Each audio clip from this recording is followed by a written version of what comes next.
इस तरह से मूव करते रहे तो एग्रीकल्चर का डेवलपमेंट होने से रहा. So in this situation, seeing you, all those budding entrepreneurs, all those young faces, this is very like pleasant surprise for me that you all are here and you are all are working in the sector in a passionate manner. So here this is a brief presentation on Agriculture Infrastructure Fund, where we try to understand that what are the key features of the scheme.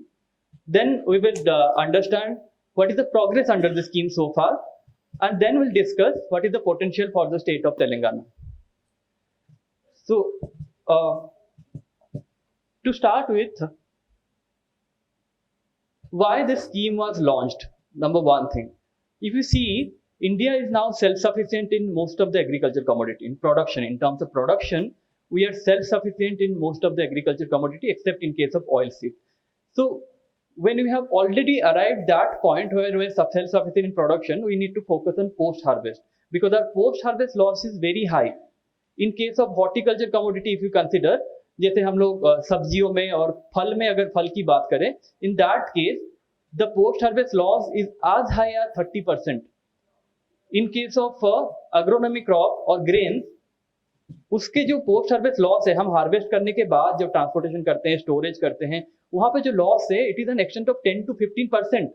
इसका मतलब ये है कि जो amount हम लोग loss करते हैं, जो हम वेस्ट करते हैं, वो किसी बहुत सारे देश के लिए यूटिलाइज हो सकता है. इतना हम लोग लॉस करते हैं, कितना करोड़ रुपए, लाखों करोड़ रुपए हम वेस्ट करते हैं. तो हमें अभी जरूरत है to save that amount whatever is getting loss in post harvest. Second is there is huge infrastructure gap. We don't have proper cold storage, cold chain network. We don't have sorting grading unit. हमारे पास ये सब modern infrastructure नहीं है agriculture sector में. Number 3, क्योंकि हमारे पास ये सब इंफ्रास्ट्रक्चर नहीं है, तो इसलिए फार्मर्स को थर्ड पार्टी के ऊपर डिपेंड होना पड़ता है. तो as a result of this, जब फार्मर्स के पास प्राइस रिलेशन जो होता है, अगर फार्मर 100 रुपए का कुछ बेचने जाता है, अगर प्राइस हम लोग को कंज्यूमर को अगर 100 रुपए में कोई कुछ मिलता है, तो फार्मर्स को कितना मिलता है? Hardly 30 to 40% of farmers price realisation. And before this scheme of agriculture infrastructure fund, only short term credit was available through credit guarantee, through KCC.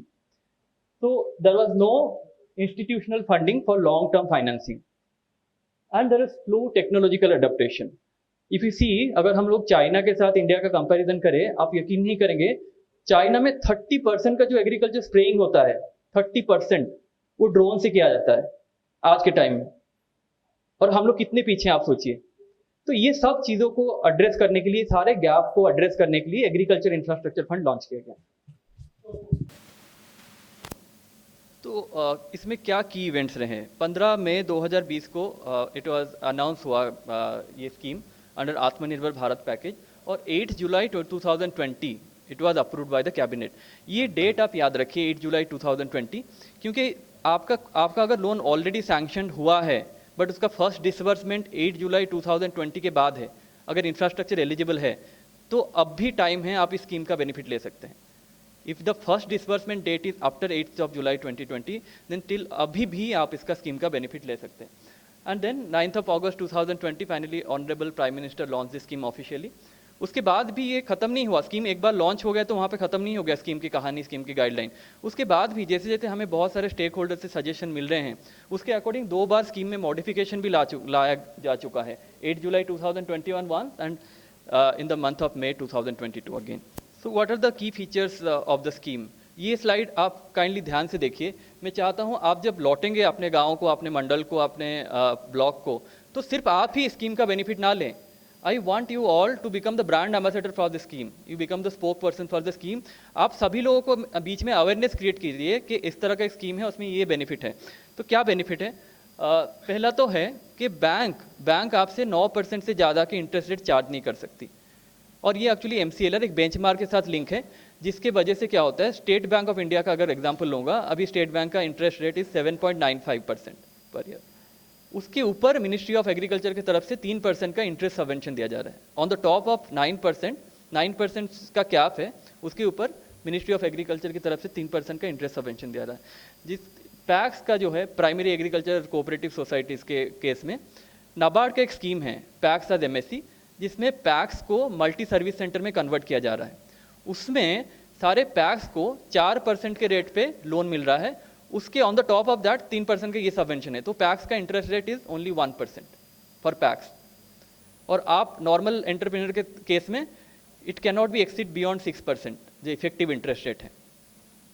Second, CGTMSE benefit.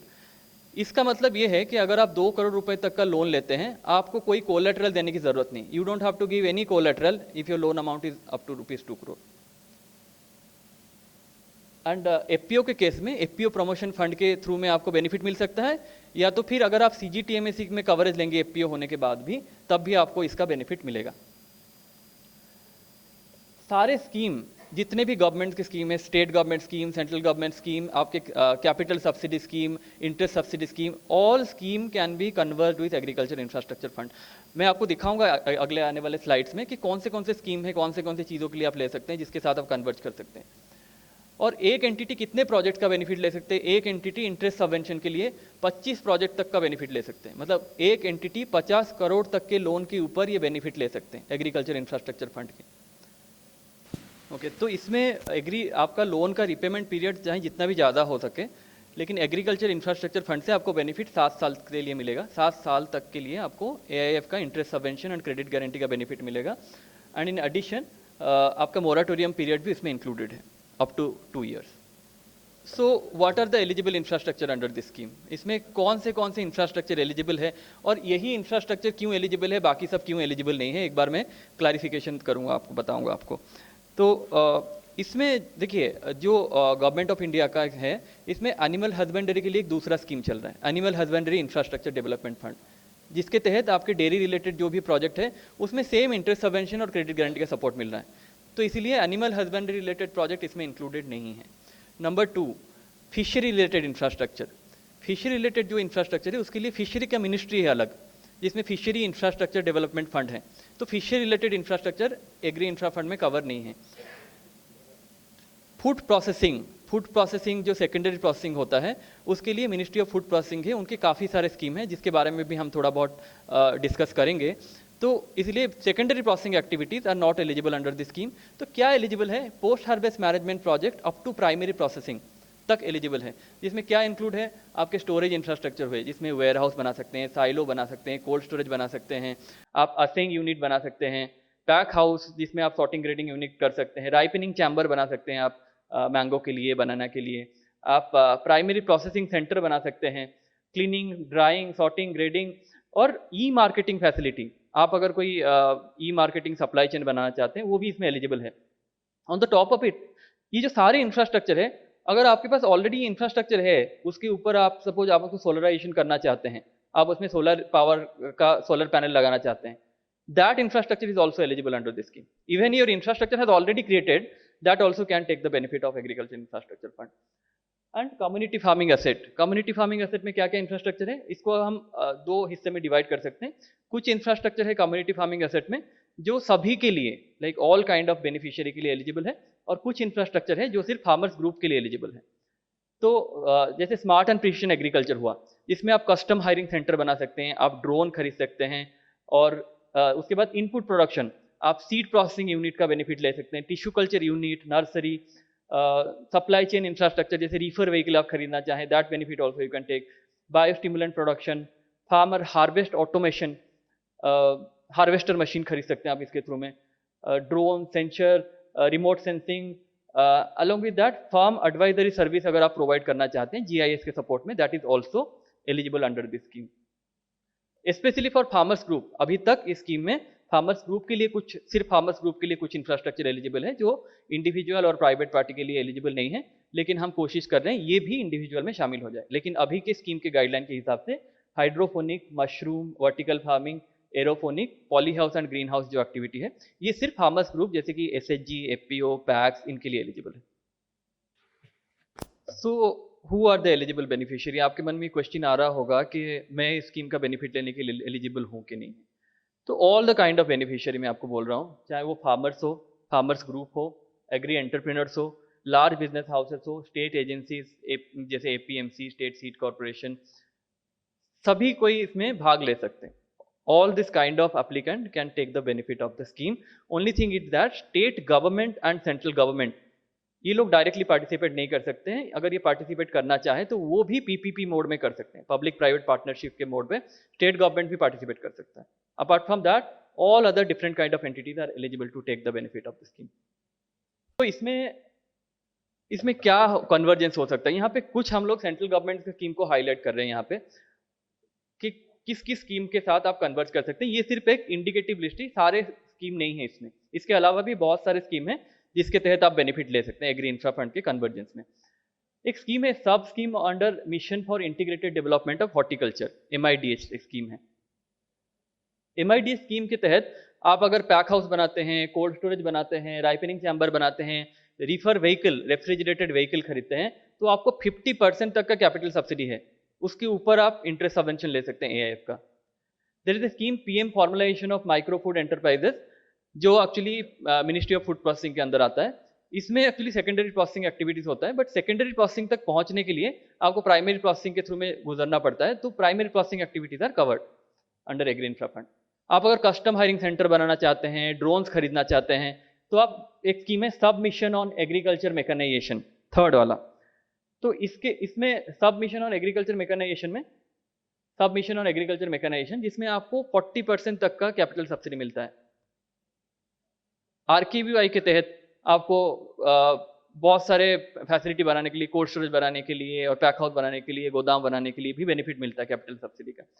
Similarly PM SKY है, सब scheme under PM किसान संपदा, operation green से, इनमें भी आप benefit ले सकते हैं।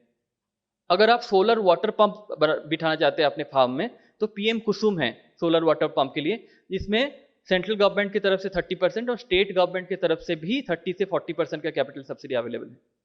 और आपको क्या चाहिए, आपको 40 to 50% के टर्म पे कैपिटल सब्सिडी मिल रहा है, उसके बाद से आपको लोन मिल रहा है आज लो आज 5% रेट पे, आपको कोई मॉर्गेज देने की जरूरत नहीं है, और इंटरेस्ट सबवेंशन और क्रेडिट गारंटी का बेनिफिट आपको 7 ईयर्स तक मिल रहा है with a moratorium of up to 2 years. तो आप देखिए कितना वायबल हो जाता है। ये सारे स्कीम को अगर हम क्लब करें, सारे बेनिफिट्स को, तो कितना वायबल होगा आपका प्रोजेक्ट। एक एग्जाम्पल दूंगा आपको, अगर आप कोई ड्रोन खरीदते हैं, तो मैंने आपको बताया SMAM submission on agriculture mechanisation scheme के तहत आपको 40% का कैपिटल सब्सिडी मिलता है, ग्रांट मिलता है। तो 10 लाख का अगर ड्रोन का कॉस्ट है, 4 लाख रुपए you will get from SMAM scheme. 1 lakh आपका कंट्रीब्यूशन, मिनिमम 10% कंट्रीब्यूशन आपसे चाहिए, 10% contribution that is 1 lakh rupees आपको देना पड़ेगा। सिर्फ 5 लाख का आपको लोन लेना है एक ड्रोन खरीदने के लिए। 5 लाख में आपका इंटरेस्ट रेट पे क्या है, 9% से ज्यादा बैंक चार्ज नहीं कर सकता, उसके ऊपर 3% का आपका सब्सिडी है इंटरेस्ट सबवेंशन, और आपको कोई मॉर्गेज देने की जरूरत नहीं, सिंपल। तो आपको कैसे अप्लाई करना है, अभी जान लिए कौन से एलिजिबल बेनिफिशियरी है, क्या एक्टिविटीज एलिजिबल है, क्या नहीं है, और किस तरह से आप बेनिफिट ले सकते हैं। अभी कैसे आप अप्लाई करें, इसमें कहाँ पे जाएं। तो एंटायर प्रोसेस इज ऑनलाइन। आप अगर देखेंगे तो एक वेबसाइट है agriinfra.dac.gov.in। ये सारे आपके लोन जो application submission and verification, ministry के द्वारा वेरिफिकेशन, ये सभी कुछ इसी वेबसाइट में होता है। तो इसमें क्या प्रोसेस है, सिंपल प्रोसेस है।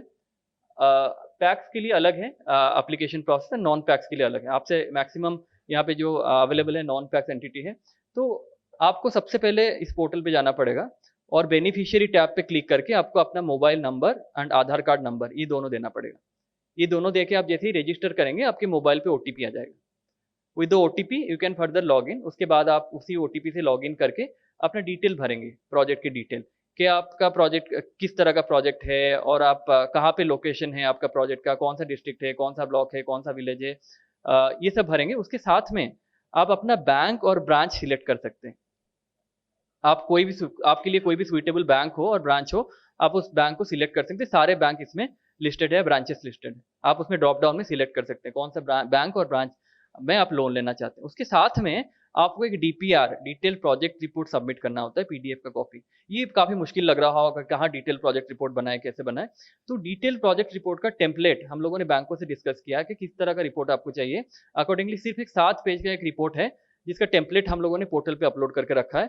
उसके साथ में लगभग 25 प्रोजेक्ट का रिपोर्ट भी ऑलरेडी है उसमें पोर्टल पे। आप अगर agriinfra.dac.gov.in पे जाएंगे तो आपको 25 तरह के अलग अलग तरह के डिटेल प्रोजेक्ट रिपोर्ट मिलेंगे एक्सेल सीट के साथ। उसमें बस आप थोड़ा बहुत मॉडिफिकेशन करेंगे तो आपके हिसाब से सारा कैलकुलेशन ऑटोमेटिकली चेंज हो जाएगा और आप उसको कॉपी पेस्ट करके सबमिट कर सकते हैं।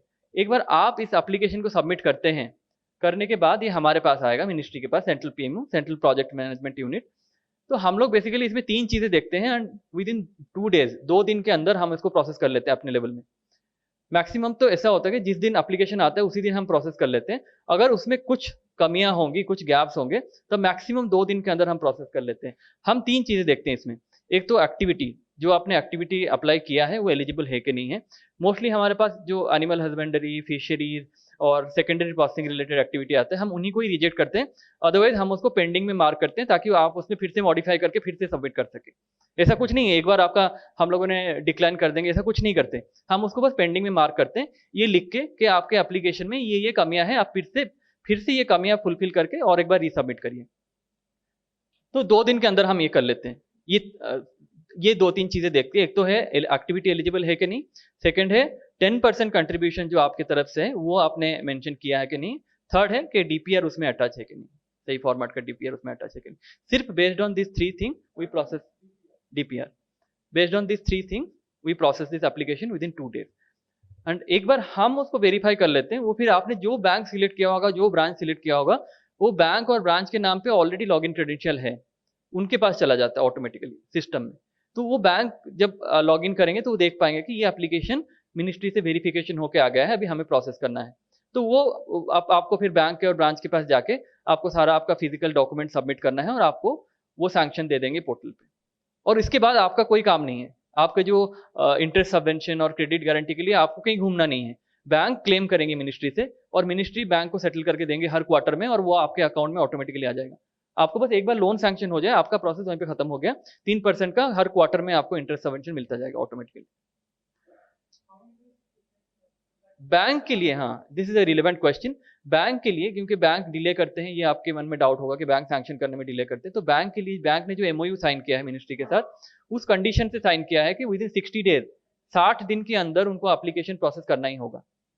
आइदर रिजेक्ट करे या अप्रूव करे, लेकिन within 60 days they have to process this application. और हर महीने में 2 बार हम बैंकों के साथ रिव्यू मीटिंग करते हैं कि कितने एप्लीकेशन आपके पेंडिंग हैं और अगर रिजेक्शन कर रहे हैं तो क्यों रिजेक्ट कर रहे हैं। मिनिस्ट्री लेवल पे उनका भी हम लोग रिव्यू करते रहते हैं। तो अभी हम लोग कहाँ पे खड़े हैं, अब अगर देखेंगे तो कोविड के पीरियड होने के बाद भी हम लोग को 23,000 प्लस एप्लीकेशन मिले on the portal. So out of this, 13,142 application has been sanctioned already. So you won't believe, like after this COVID wave, every day around 50 crore is getting sanctioned under this scheme. And although under agriculture infrastructure fund में अगर आप देखेंगे 9,637 crore has been sanctioned, but investment के terms से देखेंगे तो it has brought 70% higher investment. 9,600 crore का AIF में, क्योंकि AIF में जो लिमिट है 2 करोड़ के, उसके वजह से 9,600 crore का सैंक्शन हुआ है, but it has brought 70% higher investment, that is 16,500 crore.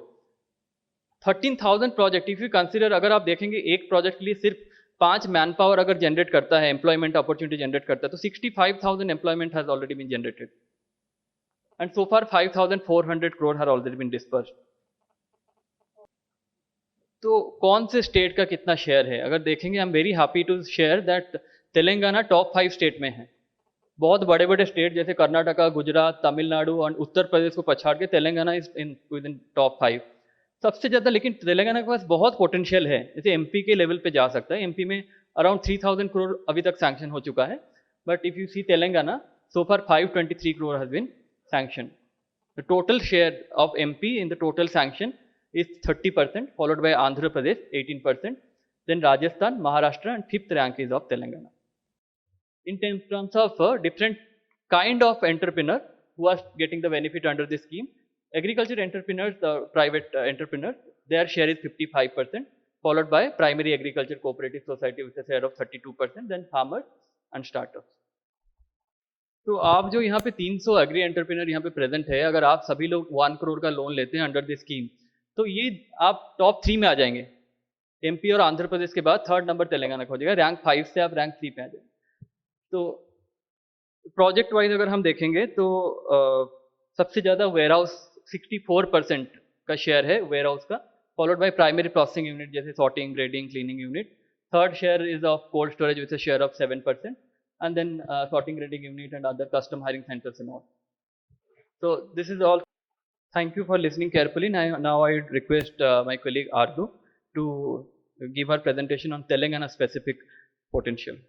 Thank you. Begin. Thank you, Amrish. Here you all must be aware that Telangana is one of the fastest growing state in India with an annual growth rate of around 14% over the past few years. This agriculture is the major background of Telangana's economy. Two important rivers flows through the Telangana state and rice is the major food crop. Other important crops are cotton, sugarcane, mangoes, millets, etc. Now, when we see the status of Telangana state under Agriculture Infrastructure Fund, as told by Amresh, the size of this scheme is rupees 1 lakh crore, and seeing the potential of Telangana state, around more than 3,000 crore has been allocated to the Telangana state. As of now, we have received just 816 applications from the entire state, and out of that, 581 application has been already sanctioned by the banks of worth rupees 508 crore. When we see the share of these applications from different districts, we can clearly see that we are receiving application from majorly all of the districts. That means awareness is there among all the districts of Telangana. And when we see the share of these sanction application beneficiary wise share, we can say that participation of agri entrepreneurs and packs is more in the state as compared to farmers and startups. So that means there is a need to push single farmers, startups to bring more investment in the state. Now let's discuss the development scope of the state. The state is producing more than 120 lakh metric tons of cereals, more than 6 lakh metric tons of pulses, oilseeds and spices, and more than 19 lakh metric ton of fruits and a lot of vegetables. And there are around 60 lakh plus cultivators in the states, 100 plus FPOs, and around 800 around packs. So that means there is a scope in the state. And when we see presently at what kind of infrastructures these beneficiaries are investing, we can see that we have received more application for warehouses and primary processing centers, but there is a less focus on cold stores, sorting grading units, and other kind of infrastructure, for example, reefer vans. That means we are not receiving application for those kind of infrastructure. So all of these figures clearly indicates that there is a need to push each and every type of beneficiary for each specific crop, specific infrastructure to achieve maximum benefit out of the scheme. Now the question which comes in our mind is why to invest under Agriculture Infrastructure Fund? Based on the available data and resources, we have identified infrastructure gap for all over the India for 7 major type of infras that includes warehouses, pack houses, cold store, ripening chamber, reefer vans, onion storage structures, and smart and precision agriculture. Only for these 7 infrastructure, there is a huge gap in our country that can open a space for potential investment of around 1.1 lakh crore. That can subsequently generate employment to around 21 lakh people. And in the Telangana state, only for these 7 infrastructure, there is a huge gap that requires investment of at least rupees 3,500 crore that can create a lot of generation employment in the state. Now we are aware that in our country, the average land holding size with the farmer is decreasing with the time. So it will become very difficult for a single farmer to invest in new technologies or to create a new infrastructure. So here the important role of agri entrepreneurs, big agri business houses is very important because they have that ability to create an infrastructure so that the farmers can use their infrastructures. Now how they can participate, why there is a demand. With our increasing population, the demand of these kind of agriculture goods is also increasing, and with the increasing awareness, the demand for the services like warehouses, cold stores is also increasing. And government is trying its level best to meet this demand by very supportive policies. And we have a very long supply chain in our country. So that means there is a requirement of infrastructure at each point of this supply chain, and these agri-business houses, we entrepreneurs, we have that capability to fill this gap in our country. Now we'll have a look at the potential infrastructure under Agriculture Infrastructure Fund. When we see at the seed processing units, because Telangana has a capacity to become the seed bowl for the world because of its very good agroclimatic condition, which are very similar to a lot of countries in the world. So all of those activities like cleaning, grading, treating the seeds and then packaging into final products. All of these activities are eligible under the scheme. Similarly, for cereals like rice, etc., all the activities like dehusking, milling, sorting, grading, warehouse, silo, packaging units, transportation units, everything is eligible under the scheme. Similarly, for pulses also, like, and for millets, all the primary processing activities, everything is eligible. Even the beneficiaries can create the civil construction also to keep all these machines. Similarly, for oil seeds and chilies like spices, every primary activity is eligible, like grinding of spices, then drying machines. For oil seeds like oil extraction, everything is eligible under the scheme. Similarly, for cotton and sugarcane, also for sugarcane jaggery making and sugar crystal formation, everything is eligible under the scheme. Now, like, this is of no use, I think. So this is like, with our experience with other states which are performing well, we have formulated one action plan what state can do to perform better. Like, as told by sir, that there is a requirement in this state for warehouse and cold stores. So these kind of information can be passed to farmers and entrepreneurs by the state so that they can develop as per the requirement by identifying the suitable gap in the state. And I would like to request my colleague Amre just to very quickly show how our portal looks and where you can register yourself and where you can see the important information. Thank you. Click करेंगे तो यहाँ पे eligible project, जो आपको doubt होगा कि कौन से क्रॉप वाइज कौन से प्रोजेक्ट एलिजिबल है, कौन से नहीं है, यहाँ पे आपको क्रॉप वाइज मिल जाएगा कि कौन से प्रोजेक्ट एलिजिबल है, सेरियल्स के लिए कौन से एक्टिविटी एलिजिबल है, कौन से नहीं है। एलिजिबल प्रोजेक्ट में आप क्लिक करेंगे तो उसके बाद से आप लेंडिंग इंस्टीट्यूट में क्लिक करेंगे तो आपको मिल जाएगा कौन से बैंक का कितना इंटरेस्ट रेट है। बेनिफिशियरी टैब जो है एक इंपॉर्टेंट टैब है, इसमें जैसे आपको मैंने बताया रजिस्ट्रेशन में आप क्लिक करेंगे तो आपको अपना नाम, मोबाइल नंबर, आधार कार्ड देके फिर OTP जनरेट करना पड़ता है। बेनिफिशियरी टैब में आपको मैंने बोला DPR टेम्पलेट यहाँ पे अवेलेबल है। बैंक को आपको कौन से डॉक्यूमेंट जमा करना है वो चेकलिस्ट ऑफ डॉक्यूमेंट भी, उसका लिस्ट भी यहाँ पे है। मॉडल DPR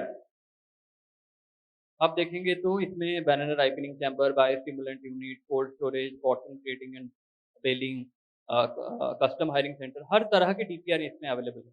अलग विद एक्सेल शीट, PDF भी है इसमें, एक्सेल शीट भी है। आप इस एक्सेल शीट को डाउनलोड करके आप फिर बेसिक चेंज करके उसके बाद से सबमिट कर सकते हैं। आप उसको डाउनलोड करके एक्सेल शीट अगर खोलेंगे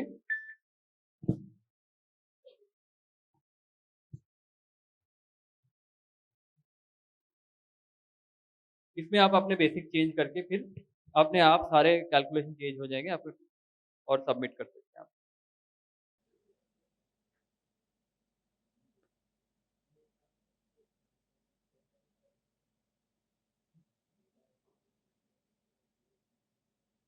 और उसके बाद भी आपको अगर डाउट है कि किस तरह से एप्लीकेशन आप सबमिट करेंगे तो बेनिफिशियरी टैब पे क्लिक करेंगे तो यहाँ पे इंग्लिश और हिंदी दोनों लैंग्वेज में वीडियो दिए गए हैं जिसमें आप देख सकते हैं किस तरह के आप एप्लीकेशन सबमिट कर सकते हैं इजीली।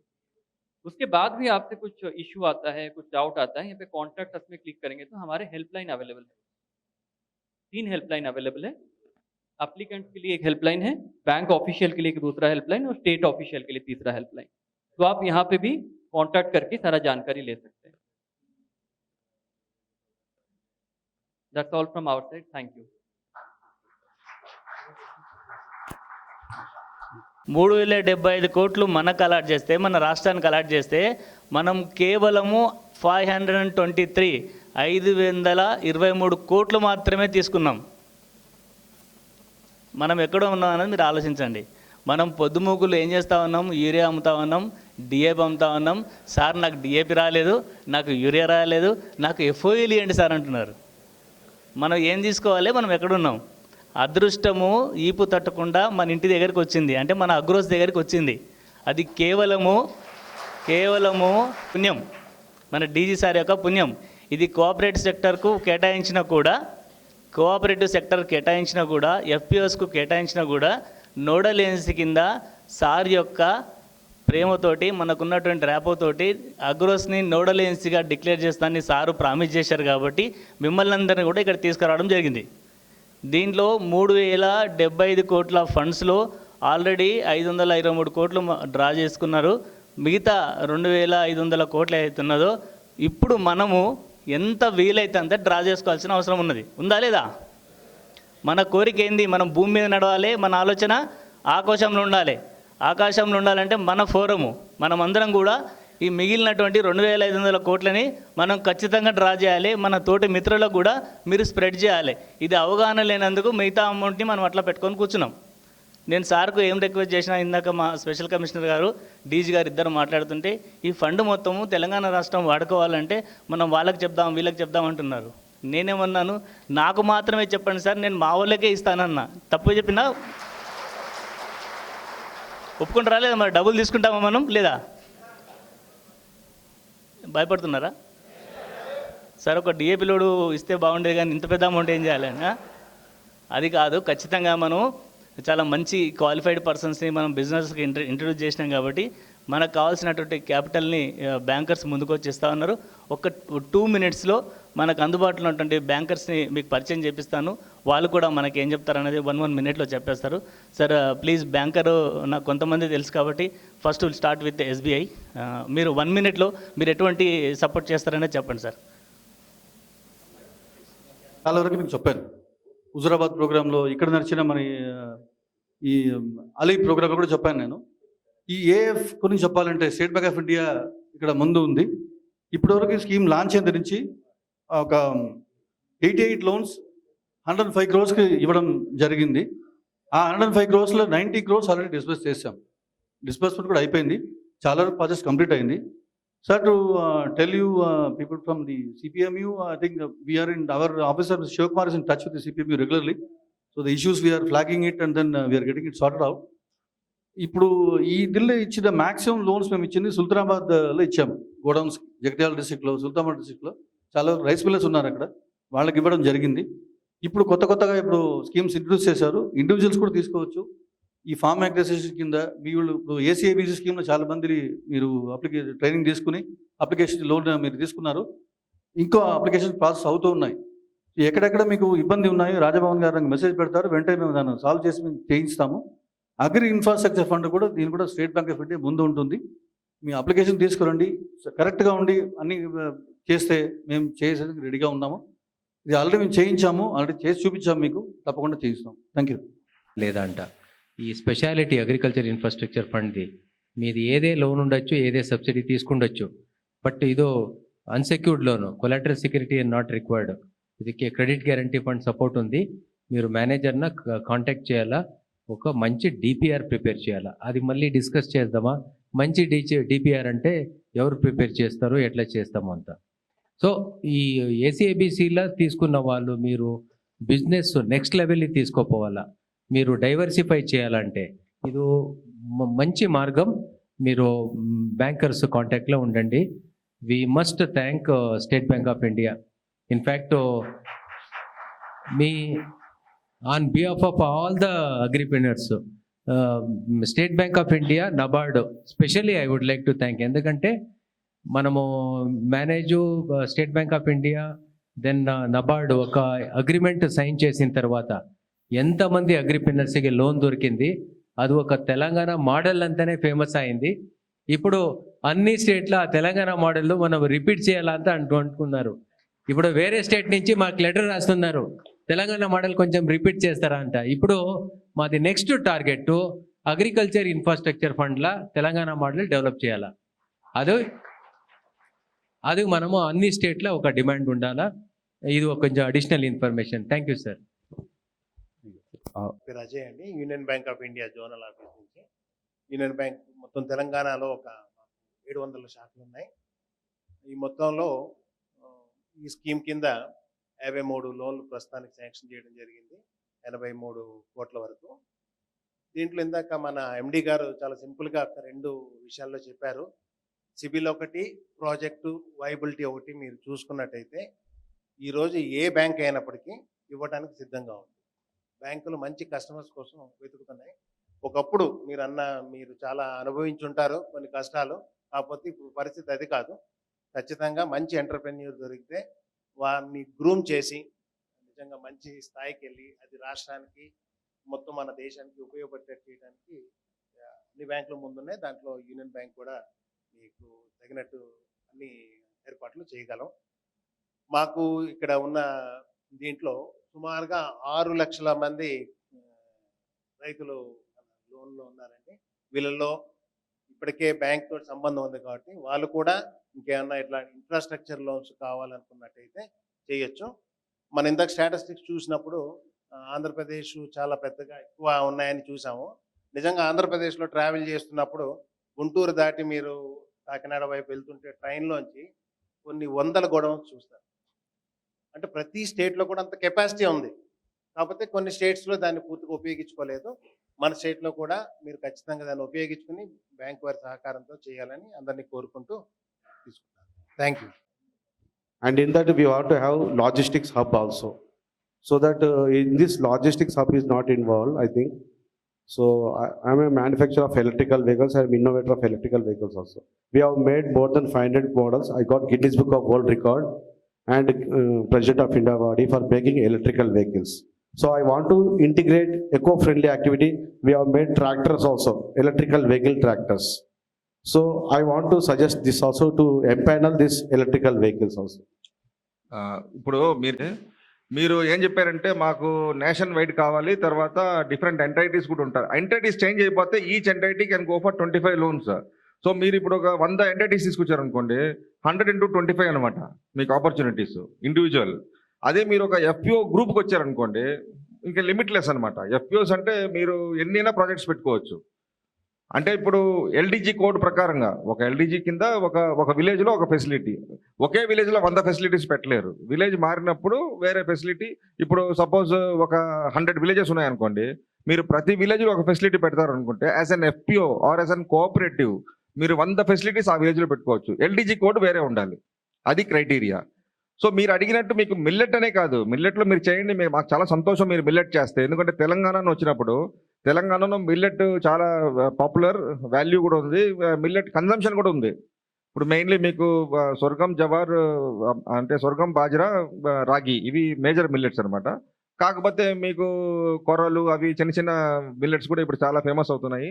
ఐఐఎంఆర్కి వెళ్ళారంటే మీకు చాలా ఆపర్చునిటీస్ అక్కడ ఉంటున్నాయి. ఐఐఎంఆర్లో Indian institute of millet research ఐసీఆర్లో వాళ్ళు చాలా రీసెర్చ్ చేస్తున్నారు స్టార్టప్స్ కోసం, ఇంక్యుబేషన్ కోసం.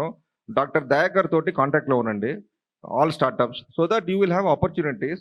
తర్వాత మీకు ఏఎఫ్ కోసం మా సెంట్రల్ పిఎంయూ కానీ మీ స్టేట్ పిఎంయూ కానీ మీకు ఆల్వేస్ సపోర్ట్ చేస్తారు. Here we are not just pitching millets, pitching for all the commodities post harvest, whether it is horticulture commodities అంటే అగ్రికల్చర్. ఇప్పుడు రాముల్ గారు ఒక విషయం అడిగారు నన్ను, షీప్ ఫిషరీస్కి ఏం చేయాలి సార్ అంటే, నేను చెప్పా షీప్ ఫిషరీస్కి అంతా సపరేట్ ఫండ్ ఉంది, animal husbandry infrastructure fund, fisheries infrastructure fund అని, దాని కింద మీరు అవైల్ చేసుకోవచ్చు. అవి డిఫరెంట్ మినిస్ట్రీస్ కింద వస్తాయి అనమాట. కానీ అగ్రికల్చర్, హార్టికల్చర్ కోసం మీకు మేము ఏం చెప్తున్నాం అంటే, ఏదైనా పోస్ట్ హార్వెస్ట్ ఇన్ఫ్రాస్ట్రక్చర్ ఉందంటే దాంట్లో ఫార్మ్ ఆటోమేషన్ కానీ, మెకనైజేషన్ కానీ, లేదంటే ఇంకా డ్రోన్స్ కానీ, లేదంటే ప్రైమరీ ప్రాసెసింగ్ కానీ, ఇట్లాంటి ఫెసిలిటీస్ ఎలిజిబుల్ యాక్టివిటీస్ కింద you are eligible to apply as an FPO for any number of this thing. But as an individual entity, ఒక స్టార్ట్అప్ అనుకోండి, వాళ్ళు 25 లొకేషన్స్లో చేసుకోవచ్చు అది.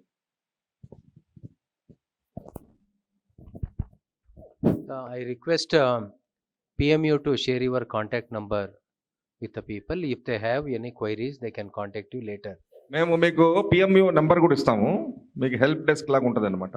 స్టేట్ కానీ సెంట్రల్ కానీ వాళ్ళ నెంబర్స్లో you can give the number of Amaresh. కాకపోతే మీకు అక్కడ ఇంగ్లీష్లో కానీ హిందీలో కానీ మాట్లాడాల్సి వస్తుంది. But no problem, they will be able to, we have one person call Anjaneyulu also, one Telugu man also. So he will be able to help you to give solutions in Telugu. So that also is there. పిఎంయూలో మేము ఒక 5 మంది 6 మంది అక్కడ పనిచేస్తున్నారు. Back ఎండ్లో IT team కూడా ఉంది. They will help you in hand holding also. డిపిఆర్లో మీకు ఏదైనా డౌట్ ఉంది, ఎలా చేయాలి, ఏంటి అప్లోడ్ చేయాలి, లేదా రిజిస్ట్రేషన్ ఆన్లైన్ సబ్మిషన్లో ప్రాబ్లం ఉంది, అట్లాంటివి ప్రాజెక్ట్ రిలేటెడ్ ఇష్యూస్లో అంతా మీరు వాళ్ళ దగ్గర హెల్ప్ తీసుకోవచ్చు. సో నేను స్క్రీన్లో వాళ్ళ నంబర్ మీకు పెట్టమంటాను, అది నోట్ చేసుకోండి. నోట్ చేసుకొని అందరూ ఈ ఏఎఫ్ స్కీమ్ని చాలా అంటే పార్టిసిపేట్ చేసి దీన్ని ముందుకు తీసుకెళ్లేదానికి మీరందరూ అంటే మాకు కోఆపరేట్ చేయాలనేది మా మెయిన్ ఐడియా ఇక్కడ. అదే అందుకే కాన్క్లేవ్ మేము అరేంజ్ చేసింది. స్టేట్ లెవెల్లో కాన్క్లేవ్ చేసి మీతో కనెక్ట్ అయ్యేదానికి పర్పస్ ఏంటంటే, there must be some kind of an awareness created amongst all of you.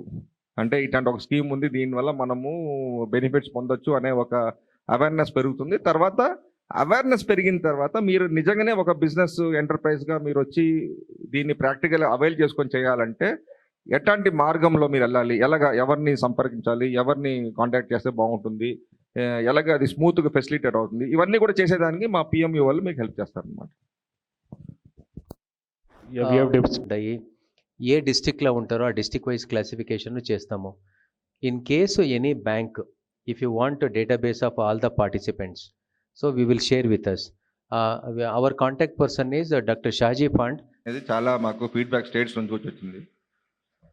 Because this AF scheme allows for convergence, we have also tried for that, and probably we are also getting a lot of feedback from the states, many of the states also. We are looking into that because అంటే ఇప్పుడు millets లాంటి కమోడిటీస్లో చేసామంటే probably మీకు value addition చాలా బాగుంటుంది, especially for millet. But ఇక్కడ ఏంటంటే ఒక థాట్ ప్రాసెస్, ఈ ఐడియాని అంటే సెల్ చేయడానికి వస్తున్నాం ఫ్రమ్ అప్రూవల్ పర్స్పెక్టివ్.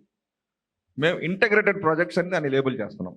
అంటే ఒక integrated projects both primary secondary ఉంటాయి. ఉత్తి సెకండరీ అంటే ఏమవుతుందంటే ఎవరో ఎక్కడి నుంచి అవుట్ సోర్స్ చేసుకుని గ్రెయిన్స్ అంటే ఒక ఫార్మ్ గేట్ ఇన్ఫ్రాస్ట్రక్చర్ డెవలప్ అయ్యేదానికి హెల్ప్ఫుల్ అవ్వట్లేదు అది. Because he may do some business in some rural urban area and do only secondary processing. So మా పర్పస్ ఏంటి ఏఎఫ్ అంటే ఫార్మ్ గేట్ లెవెల్లో ఒక పోస్ట్ హార్వెస్ట్ ఇన్ఫ్రాస్ట్రక్చర్ హెల్ప్ఫుల్గా ఉండాలి ఫార్మర్స్ కానీ ఎఫ్పిఓస్ కానీ, అది ఐడియా. అందుకనే ఇంటగ్రేటెడ్ ప్రాజెక్ట్స్ మీద మేము మా ఆలోచన ఉంది, అది చేస్తున్నాం. That is the thing. So we'll do that also. ఇంకో విధంగా సార్, ఖచ్చితంగా ఒక నెల రోజుల్లోనే ఒక టాప్ 20 ఎంటర్ప్రెన్యూర్స్కు సెలెక్ట్ చేసి ఒక 20 మందిని కనుక మొదటగా సక్సెస్ఫుల్ చేసిన తర్వాత మిగతా వాళ్ళని అందరినీ కూడా అదే ట్రాక్లోనే వీలైనంత వరకు ఒక 45 days మనం ఒక టైం పెట్టుకొని లిమిట్ పెట్టుకొని ఆ 45 daysలోనే ఆ ఎంటర్ప్రెన్యూర్షిప్ బ్యాంక్ నుంచి కానీ ఇవన్నీ సిబి కావచ్చు, లేకుంటే మన కొలెటరల్ సంబంధించిన అన్ని డౌట్స్ కంప్లీట్ చేసుకొని 45 daysలో లోన్ శాంక్షన్ అయ్యేటట్లు చేయాలని చెప్పేసి నేను కోరుతా ఉన్నా. అదేవిధంగా సార్, ఈరోజు ఈ అగ్రి ఇన్ఫ్రాస్ట్రక్చర్ ఫండ్ మా తెలంగాణ రాష్ట్రంలో మిగిలిన బడ్జెట్ ఏదైతే ఉందో దాన్ని మేము 100% సద్వినియోగం చేసుకొని దేశంలోనే తెలంగాణ నంబర్ 1 స్టేట్గా మేమందరం కూడా ముందుంచలో పెడతామని చెప్పేసి కోరుతూ, మీ అందరి సహాయ సహకారాలు మాకు ఉండాలి సార్ ఖచ్చితంగా. ఇంకోటి ఏంటంటే, ఈ అసలు అగ్రో సంస్థ ఎక్కడో ఒక మూలకుండే దీన్ని నిజంగా ఆ రోజు తెలంగాణ ఉద్యమంలో ఎట్లయితే ముందు తీసుకెళ్ళిన నాయకుడిలాగా ఇవాళ అదే అగ్రో సంస్థకు మన రాములు సార్ ఎండిగా రావడం నుంచి ఇది చాలా అద్భుతంగా ముందుకు నడుస్తుంది. దీంట్లో ఎలాంటి కూడా భేదాభిప్రాయం లేదు. కాబట్టి మేము సార్కు ఎల్లప్పుడూ రుణపడి ఉంటాము. సార్ ఏ స్థాయిలో ఉన్నా ఖచ్చితంగా అగ్రోస్ పైన ఒక కన్ను ఉండాలి. ఎందుకంటే మీరు ఒక లైన్ వేసిరు సార్, ఒక రహదారి వేసిరు దీంట్లో. ఎందుకంటే ఇంతకుముందు అసలు దీని అగ్రోస్ అంటే ఏంది ఎవ్వరు తెలియకపోయేది. కాబట్టి ఈ అవకాశం ఇచ్చిన మీ అందరికీ కూడా ధన్యవాదాలు తెలుపుకుంటూ థ్యాంక్స్. శ్రీనివాస్ అండి, నేను ఖమ్మం నుంచి కామధేను ఫార్మర్ ప్రొడ్యూసర్ కంపెనీ మాది. కొత్తగా ఎస్టాబ్లిష్ చేసుకున్నాం. మమ్మల్ని రాములు గారు ప్రోత్సహించి ఇక్కడ తీసుకొచ్చారు. అయితే 2 questions ఉన్నాయి మావి. ఫస్ట్ ఆఫ్ ఆల్ ఒక క్వశ్చన్కి ఆల్రెడీ సార్ ఆన్సర్ చేశారు, కానీ నేను దాన్ని కరెక్ట్గా క్యాచ్ చేయలేకపోయాను. ఎఫ్పిసిలు ఎన్ని ఎంటిటీస్ అయినా పెట్టుకోవచ్చు అని అన్నారు. దాంట్లో లాగిన్లో మాత్రం మీరు ఒక phone number, Aadhaar card enter చేయాలన్నారు. ఆ ప్లేస్లో ఏమన్నా సిఐఎన్ నెంబర్ ఎంటర్ చేయాలా? అదొకటి. ఇంకొకటి, మీ ద్వారా నేను బ్యాంకర్స్ని కోరేది ఏంటంటే, మేము ఇప్పుడే కొత్తగా స్టార్ట్ చేసుకుంటున్నాం. అందరం ఇక్కడికి వచ్చిన వాళ్ళు ఎవరైనా లోన్ తీసుకోగానే మమ్మల్ని వెంటనే మీరు వడ్డీ అంటే దాని ఈఎంఐ కట్టడం స్టార్ట్ చేయాలంటే అది కష్టమవుతుంది. హౌస్ లోన్ తీసుకుంటే నాకే 1 సంవత్సరం మారిటోరియం ఇచ్చారు. మేము ఒక సంస్థ పెట్టి ఇది నడపాలి అని అంటే దానికి ₹1 కోటి లోన్ తీసుకొని దాన్ని ఎస్టాబ్లిష్ చేయడానికి 1.5 year పడుతుంది. ఆ 1.5 year మీరు బ్యాంకర్స్కి మేము ఈఎంఐ పే చేయకుండా మాకు మారిటోరియం ఇప్పిస్తే బాగుంటుందని కోరుకుంటూ. లేదు, దయచేసి అది చూడండి. మీకు ఇప్పుడు ఈ స్కీమ్లో ఒక చిన్న ఫెసిలిటీ, ఏదో డ్రోన్ తీసుకున్నారు అనుకోండి, మీకు మొరటోరియం అక్కర్లే. నెక్స్ట్ మంత్ నుంచి మీరు పే చేసుకుంటారు, డ్రోన్ వాడుకుంటారు. మీరు ఒక గొడౌన్ కట్టాలంటే మీకు 6 నెలల్లో 8 నెలల్లో పడుతుంది. సో అప్పుడు మీకు గొడౌన్ కట్టి మీరు అది యూటిలైజేషన్ చేసేటప్పుడు మీకు 1 year మొరటోరియం వస్తుంది. Maximum moratorium is for 2 years for the project. Thank you sir. But after 2 years, that is 25th month, you have to start repaying anyway. Okay, మేము 1.5 yearలోనే రీపే చేస్తాం సార్, మాకు ఆ ఇబ్బంది లేదు. మాట్లాడినప్పుడు మీరు వెంటనే ఇవ్వాలని అడిగితే అడిగాను, నాకేం డౌట్ లేదు దాంట్లో. రెండు సంవత్సరాలు bankers some bankers maybe some confusion or they may have some policy that వాళ్ళకి అంటే టెన్షన్ ఉండొచ్చు మనకి లోన్ మళ్ళీ వస్తుంది అండి. ఒక బ్యాంక్ లో లోన్ తీసుకోమని నేను చెప్పట్లేదు మిమ్మల్ని. సో ఫైనల్గా క్లోజ్ చేసే ముందు It is our indeed pleasure to express the gratitude for all the important stakeholders who have gathered here. So it is our, we are really thankful to Shri Samuel Praveen Kumar Sir, Joint Secretary, Ministry of Agriculture and Farmers Welfare, for his kind gesture to be present here and address the gathering. I also express our thanks to Shri Hanuman K. Jhendagi Sir, IAS Special Commissioner of Agriculture, Government of Telangana. We also express our gratitude to Shri Devashish Mitra Sir, SLBC convener and General Manager SBI. We express our gratitude towards Murli Dhar Sir from Telangana State Cooperative, Apex organization. And further, we express our gratitude to Shri Ramlu Sir from TS Agros and Shri Rajmohan Sir, General Manager from TS Agro Sir. Further, we also are thankful to our Director General NIMSME, Glory Sarupa ma'am, and the entire team of NIMSME for extending the facility and the whole support for organizing this training program. And Director General Managed Dr. P. Chandrasekhara sir, who has been always instrumental and dynamic force for helping us to organize and take forward the innovative programs. Our ACABC Principal Coordinator Dr. Shahaji Fund and Dr. Sai Maheshwari, the State in charge for Telangana State, and the entire ACABC team. And the most important two stakeholders, all the bankers who have come for this. So we have 31 bankers from 25 banks, and the important stakeholder, other one, the all agripreneurs who were here for spared their time and stayed patient throughout. We thank each one of you for being part of this program and making this program a big success. Thanks a lot, everyone. There are a couple of announcements which we'll be sharing. Kindly be here. Thank you.